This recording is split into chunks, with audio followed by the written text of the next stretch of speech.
ওদের পেটের ভিতরে হাত ঢুকে সেই টাকা বের করে আনবো ইনশাআল্লাহ।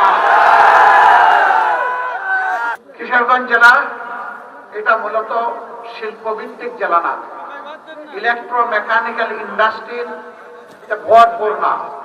পাশের গাজীপুর ওরকম একটা জেলা। এই জেলাটা হচ্ছে কৃষিভিত্তিক। আমরা কথা দিচ্ছি কৃষিকে ইনশাআল্লাহ আমরা শিল্পে পরিণত করব। বলবেন এত টাকা কোথায় পাবেন? ওই যে আমাদের দেশ থেকে 28 লক্ষ কোটি টাকা চুরি করে বিদেশে পালিয়ে গেছে, ওদের পেটের ভিতরে হাত ঢুকে সেই টাকা বের করে আনবো ইনশাআল্লাহ।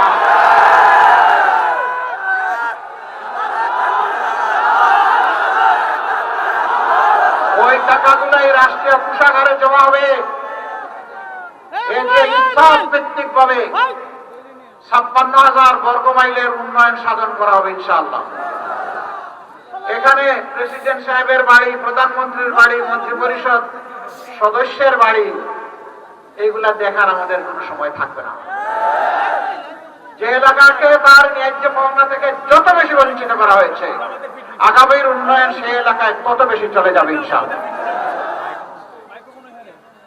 বাংলাদেশের 3 ভাগের 1 ভাগ হাওড় এলাকা।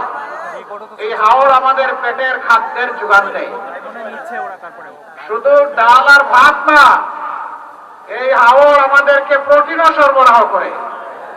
কিন্তু আজকে নদীগুলাকে খুন করা হয়েছে, আজকে জমাট বেঁধে হাওড়গুলা, বিলগুলা ধ্বংস হয়ে গিয়েছে।